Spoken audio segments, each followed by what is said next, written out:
This is everything you need to know for Algebra 2, Part 7. So we're going to talk about solving compound inequalities, and we're going to have two types of problems today. Okay, we're going to have AND problems, and we're going to have OR problems. So we have the compound inequality 8 is less than 3x minus 7 is less than or equal to 23.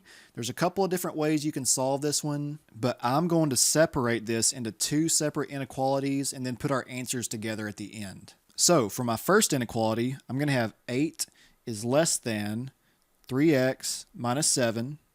And for my second inequality, I'm going to have 3x minus 7 is less than or equal to 23.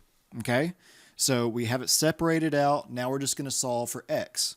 So over here on the left, we want to get 3x by itself. So I'm going to add 7 to both sides to give me 15 is less than 3x.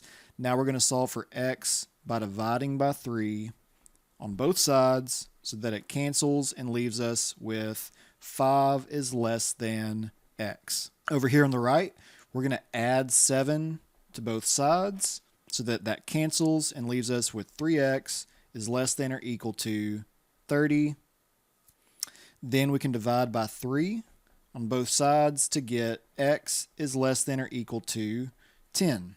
So we have two separate inequalities now. We have two solutions. We have x is greater than 5 and x is less than or equal to 10. So if we put that together, we have x is greater than 5 and less than or equal to 10. So I'm going to get both of these numbers on my number line. So I'm going to let this be 5 and then 6, 7, 8, 9, 10. We'll go right there. Okay, so over here at 5, we're going to have an open circle, okay, because it is not or equal to, it doesn't include 5. All right, so we're going to put an open circle there. Over here at 10, we do have or equal to, so it includes 10. So that means it's a closed circle. And so x is greater than 5, but less than or equal to 10, which means it's going to be in between here. So my shaded region is going to be all of this. Okay, another way you could have done that to graph it is you could have graphed x is greater than 5 separate, and then you could have graphed x is less than or equal to 10 separate, and then you could have graphed x is less than or 10 separate, and then look to see where your two shaded areas overlap, and you should get the same thing that I just got right here. Okay, so that was an AND problem. Okay, we had two separate inequalities that were put together. Now we're going to do an OR problem. Okay, so x plus 6 is less than negative 4, or 3x is greater than or equal to 14. So once again, I'm going to solve these separately, and then we're going to put them together after that. So x plus 6 is less than negative 4. We're going to subtract 6 from both sides so that it cancels and leaves us with x is less than negative 4 minus 6, which is negative 10.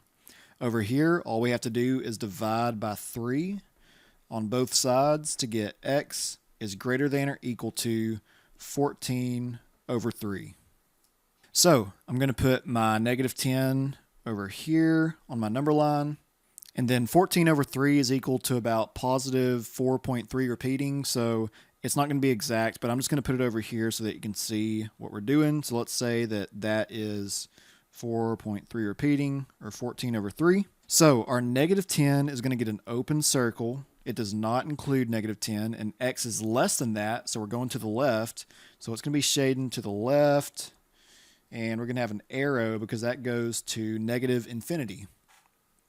Okay, we're also going to have x is greater than or equal to 14 over 3, so that's a closed circle, and it's greater than, so we're moving to the right. So we're going to shade this way, and then same thing, it's going to positive infinity, so we've got to put our arrow. And because this is an OR compound inequality, both of these are going to remain on our graph for our solution.